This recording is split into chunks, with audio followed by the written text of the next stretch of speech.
And now, Peter Paul Mounds, Almond Joy, and Cadbury Chocolate Bars presents Alien Worlds.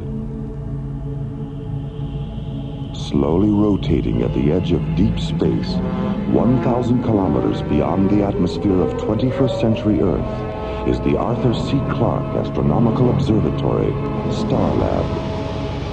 Here, Starlab Research Director Maura Cassidy and scientists and technicians of the International Space Authority watch over the countless stars and planets that fill the silent distances beyond the giant space station. This week, an ancient intruder from another galaxy exposes Starlab to the genetic mysteries of the seeds of time on Alien Worlds.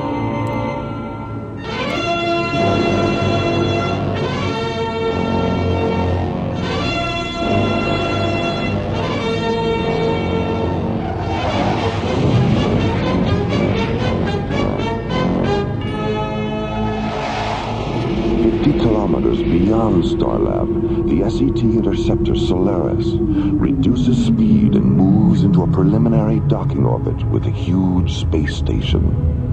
Aboard the Solaris, Captains John Graydon and Buddy Griff. Solaris to Starlab Control. This is Starlab. Go ahead, Solaris. We're holding at the outer boundary, Jerry. How soon can you get us aboard?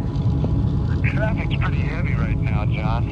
I've got a Soviet freighter and 2 Canadian tankers coming in now, and 3 lunar shuttles in a docking orbit 2 kilometers out. Hold your position. I'll get back to you in about 10 minutes. Roger, Starlab. Solaris out. Starlab clear. Well, since 10 minutes usually means half an hour, why don't we put the ship on autopilot and go down to the cargo bay for a little zero-gravity racquetball? Do you know where the rackets are? Oh, they're floating around down there somewhere. All right, let's go. What? We better stay, Skip. The high-density scanners are picking up something. How far away? 4.6 kilometers. And it's holding at 081 degrees starboard. Get a full magnification visual and bring it up on screen 6. Right.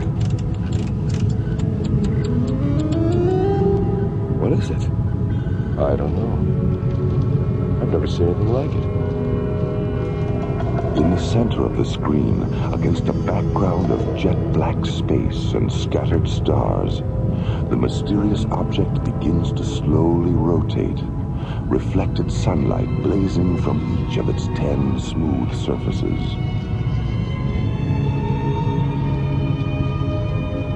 Solaris to Starlab. This is Starlab. Go ahead, Solaris. Jerry, we're visually monitoring a UFO. Are you picking it up on your scanners? No, I don't think so. Oh, wait a minute. Yeah, there is something out there about 4 kilometers from your present position. Right. Okay, tell Maura what the situation is, and you'd better notify Professor Ballin, too.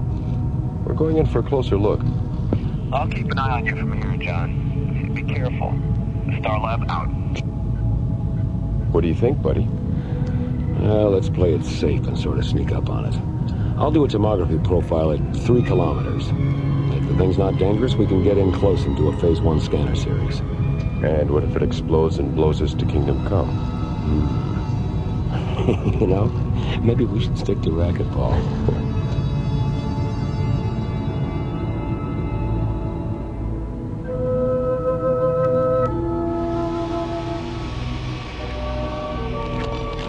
Whoa.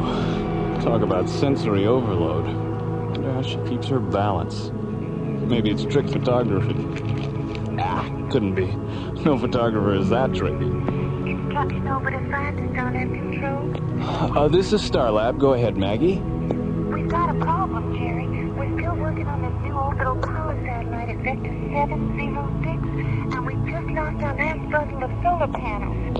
What happened? An anchoring cable on the superstructure let go, and the panels have drifted off into deep space. Can you help us out? This thing's supposed to be operational by tonight. How many panels do you need? 10. What type? Amplitron ST16. Oh, hold on. I'll check the computer and see what we got. This is your lucky day, Maggie. We've got 24 SP-16s in storage. Will this be a pickup or a delivery? I won't be able to spare any of our tugs for another hour or so. What's available on your end? Well, we've got a Soviet freighter heading your way in about 15 minutes. I'll have the captain contact you, okay? I'll stand by for his call. Thanks, Jerry. Construction operative 5 out. Starlab control, clear. Docking Bay 12, this is the bridge. Bay 12. Go ahead, Jerry. Yeah, Ernie, call Storage Bay 19 and tell them to deliver 10 Amplitron SP-16 solar panels to the Odessa, and then have Captain Vashenko contact Construction Orbiter 5. It's kind of an emergency. Will do, Jerry. Yeah. Where was I? Right. Sensory overload. Oh, yeah. Wow, look. Oops. Hi, Jerry. Hi, Maura. You heard from John and Buddy? Yeah, about 20 minutes ago. They've maneuvered the Solaris into a side-by-side position with the UFO, and Buddy said he'd contact us as soon as he did the preliminary scan series. Okay. What's that magazine you're holding behind you? Magazine? Come on, Jerry, hand it over. Oh, Maura. The Astounding Adventures of Galactic Gladys, the Girl Wonder? Well, you know. Which one of these bimbos is Galactic Gladys? I believe that's her there, locked in mortal combat with the evil swamp gas creature. Well, she's certainly a wonder, all right. I'll bet she hasn't seen her feet in years. Jerry, where did you get this publication? I found it in the technician's lounge. Uh-huh. I wondered why they were all running around down there with their tongues hanging out. Jerry! Hi, Professor Ballin. How you doing, Jerry? David, you're just in time for a little X-rated science fiction. Look at this. What happened to her clothes? The evil swamp gas creature ate them. Well, yum, yum. I don't know about you, David. 3 days on Starlab and you're already starting to sound like Buddy Griff. It must be the altitude. Solaris to Starlab Control. This is Starlab. Go ahead, John. We finished the preliminary scans on the UFO. Is Maura there? I'm right here, John, and so is our new alienologist. Okay, here's Buddy. The object is 3 meters square and shaped like a dodecahedron. It's made of some kind of copper-colored metal that's about 75% hydrogen. As far as we can tell, there's no inboard or outboard propulsion system. How fast is it moving, Buddy? How fast do you want it to move? What does he mean, John? Well, it was stationary when I brought the ship alongside, but for the past 10 minutes, it's been matching our speed, no matter how fast we go. What kind of a readout did you get on the tomography scan, buddy? The interior of the thing is filled with some kind of ionized gelatin that converts to nitrogen plasma, and then reconverts to gelatin at 12-second intervals. Buddy, is it giving off any kind of sound? Yes, it is. When the gelatin converts to plasma, the object gives off what sounds like accelerated heartbeats. And when the plasma reconverts to gelatin, we hear the heartbeats in reverse. Alien Worlds will continue. This woman's sorry for keeping you guessing. You never know what I'll do. That's why I'm here confessing. It's because sometimes I feel like a nut, sometimes I don't. Almond Joy's got nuts, Mounds don't. Almond Joy's got chocolate, coconut and munchy nuts too.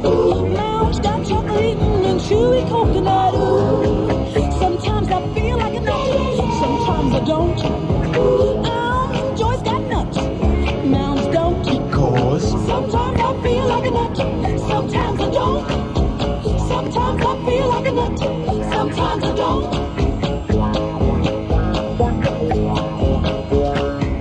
Sometimes I feel like a nut, sometimes I don't.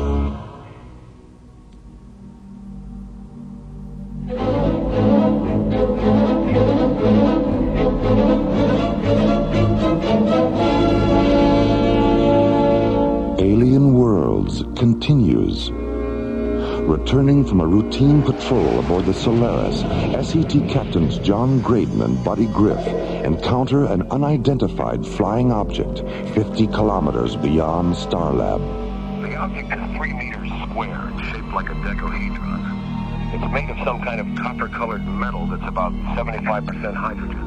As John maneuvers the Solaris into a side-by-side position with the UFO, Buddy continues to analyze the object with the ship's tomography scanners. The interior of the thing is filled with some kind of ionized gelatin that converts to nitrogen plasma, and then reconverts to gelatin at 12-second intervals.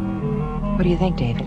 I think we better see about getting that thing into one of the isolated laboratory pods. Buddy, shoot a magnetic grappler over and see if you can bring it in. We already tried that, Maura. The grappler pad won't stick. The object is anti-magnetic. How about if you go EVA and try to push it into the Solaris's cargo bay? Hold on just a moment, please. I don't think that'll be necessary. From the way it's been matching our speed, I think it'll follow us in. All right, give it a try. If it works, get the object as close as you can to the outboard airlock of Isolab 9. I'll have a crew standing by to take it inside. Okay, Maura. Solaris out. Starlab clear. Come on, David, let's get down there.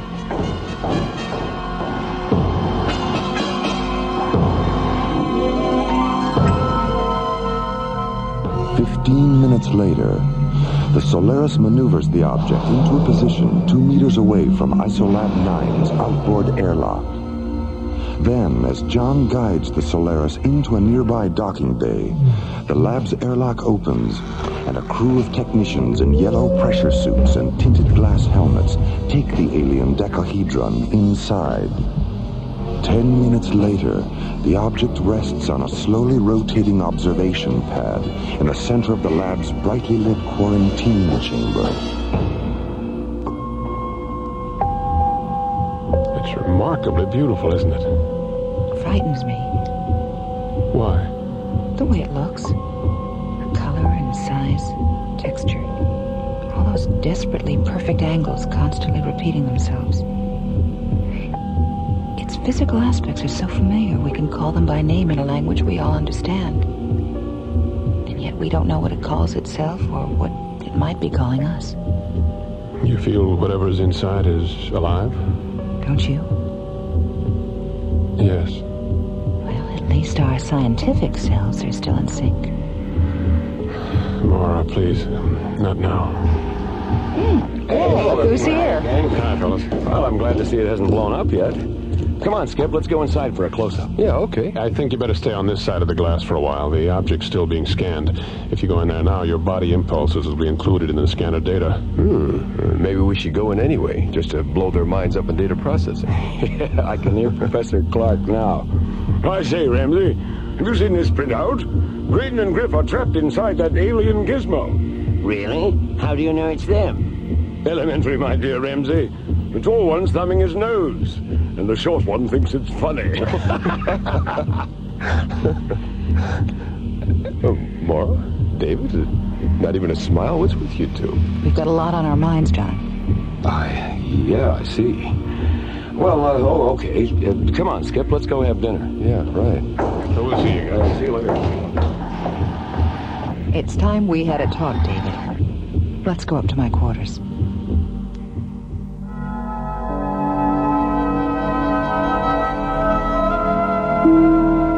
Coming to Starlab wasn't my idea, Maura. We go where the ISA wants us to go, you know that. If I'd known you were married, I would have asked Commissioner White to send someone else. Why? When I was told you were going to spend 3 months on Starlab, I thought we were getting a second chance. Second chance for what, Maura? To pick it up where it fell apart 3 years ago?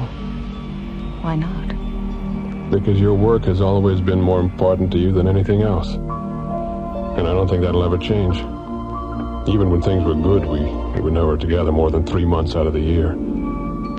Your whole life was spaceports and laboratories and conferences and trips off the planet. You make it sound like I didn't care at all. I don't mean to, Maura. I know you cared. And I know you love me. But you loved the rockets more. I'm sorry, David. So am I. I'll see you in the morning, Maura.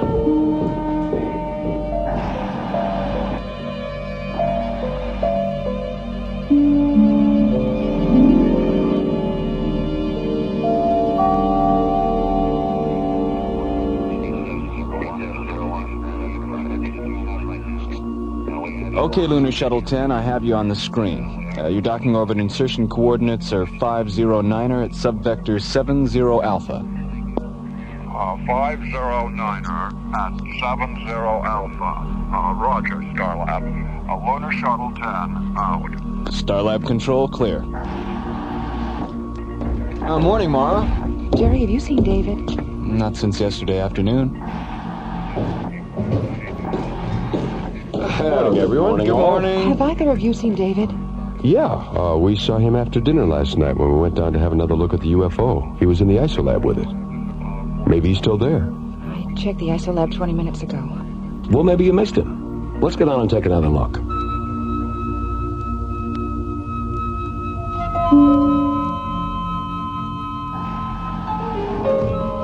There he is, Maura. Hit the intercom button, Skip. David, can you come out for a minute? There's no need to be frightened, Maura. Professor Ballon has not been harmed. David, what's the matter with you? You sound so... Maura, his hands are transparent. David, what happened to your hands? It's not David. I am not Professor Ballon, Maura. I am of him. David is safe inside my vehicle. Well, then open it. Let him out. As you wish, Maura. David! Good God. ISOLab control to sickbay. Sickbay? Dr. Rossiter? Diana, this is Buddy. Get down to ISOLab 9 as fast as you can. And bring a portable vital sign indicator. David Fallon's inside the UFO, and he's encased in some kind of gelatin. There's no need to be frightened. Professor Ballon has not been harmed. Alien Worlds will continue. Get the sensation, a cool combination, chocolatey and mint. Or peppermint patty. Ooh, the sensation, a perfect relation, chocolatey and mint. From Peter Paul. Cool as the snow falling light on the trees. Just take a bite for a cool minty breeze. Get a York peppermint patty And get the sensation. Get the sensation, a cool combination, chocolatey and mint. Your peppermint patty. Ooh, the sensation, a perfect relation, chocolatey and mint. From Peter Paul. sends a shiver of cool right down to your knees. After one taste, you just gotta say please. I want a York peppermint patty to get the sensation. Get the sensation. York peppermint patty. Get the sensation.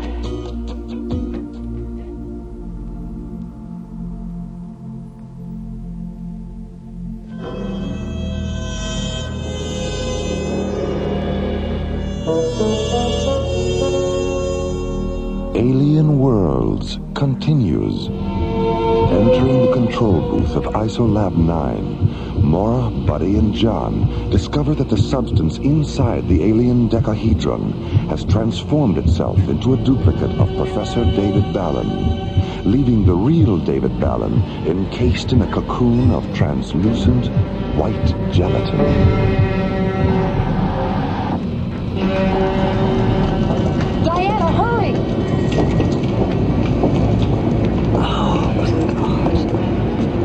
Have you tried to get into the chamber?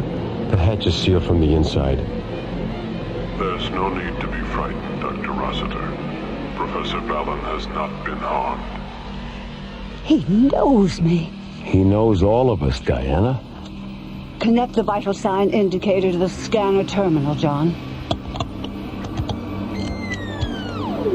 Oh, he's all right. His vital signs are perfect. Oh, boy. Well... If you will be patient, the seed placenta will soon evaporate, and David will be released. Soon?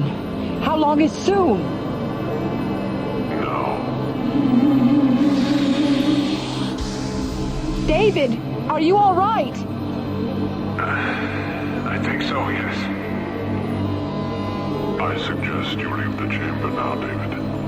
The placenta residue will soon convert to a toxic gas that could mutate your senses. Yes, all right.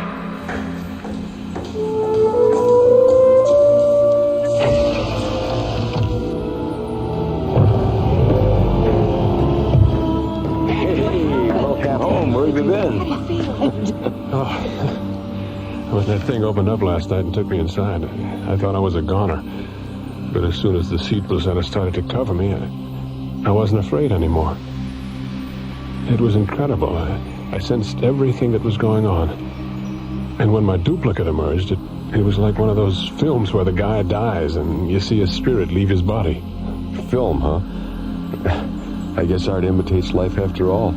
I think it's the other way around, Skip. Life and art should be the same. Ah, yes, they should be. But they rarely are. Perhaps we should learn the lesson of the Balinese. They say they have no art. They simply do everything as well as they can. You once said that to me, David. I know. It's amazing, isn't it, how precisely I've been duplicated. Well, David number 2, what now? I want to return to my world, Diana. And I want to take Maura with me. Now, hold on a minute, you. I'm not in the habit of running off to alien worlds with life forms I hardly know. You know me, Maura. And I know you. He's got a point there, Maura. Well, be that as it may, I just don't think the original me and the duplicate you are ready for...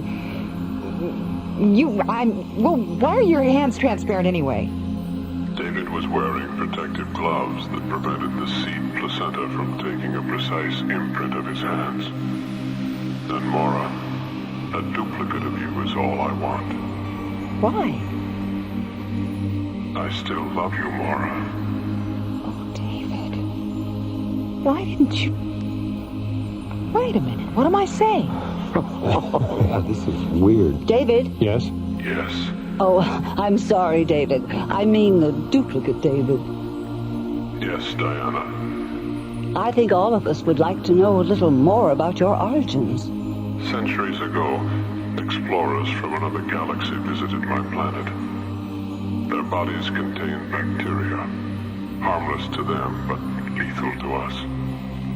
There was a plague, and before the end came, our scientists created the placenta substance and filled it with the genetic seeds that were the essence of our race.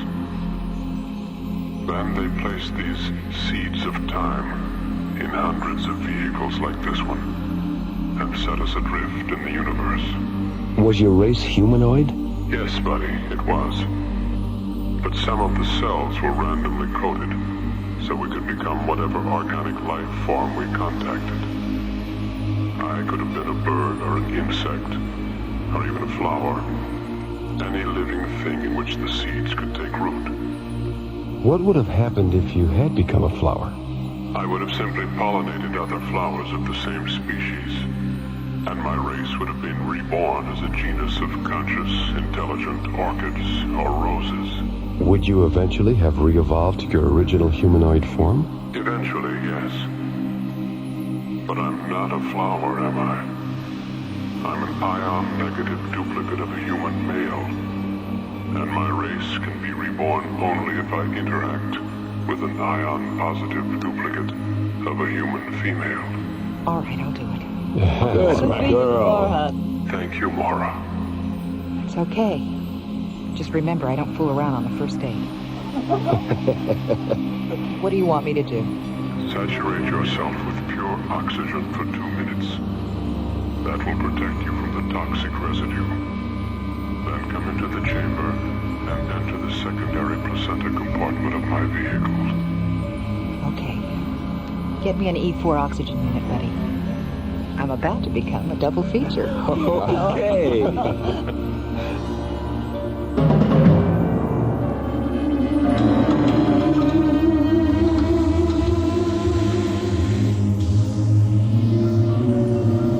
How do you feel, Maura? I'll be all right, Diana. I'll be all right, Diana. Listen to that. I'm in stereo. Thank you, Maura. Thank you. I have a question. when you and David, this David, are, you know, when you're... will I feel anything? We don't know, Maura. It's possible. You'd better leave the chamber now, Maura. The placenta residue is starting to become toxic. All right. Bye. Goodbye, Maura.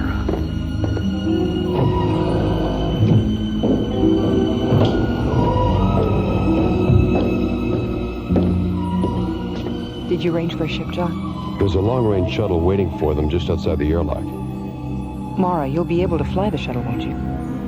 Yes. I love the rockets as much as you do now. Goodbye. Goodbye. Well, so long, you two. Come on, look.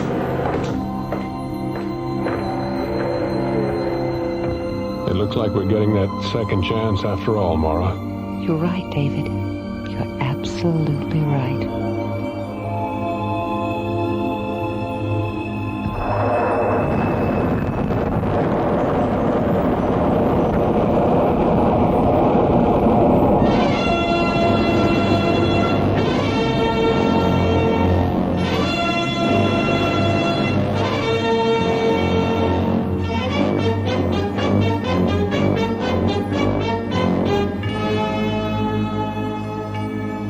The Seeds of Time was written by Ron Thompson and starred Linda Gary, Chuck Olson, Bruce Philip Miller, and Corey Burton, with special guest stars Pete Renaday and Francis Bay. Associate producer Ron Thompson, music director Tom Rounds, engineer Stu Jacobs, technical consultant Peter Sky, assistant to the producer Jim Cook. Alien Worlds was created, produced, and directed by Lee Hansen and is distributed by Watermark Incorporated. And so, until next week, this is Roger Dressler, inviting you to join us for our next adventure, The Madonnas of Zanzibar Alpha, from the elsewhere and elsewhen of Alien Worlds.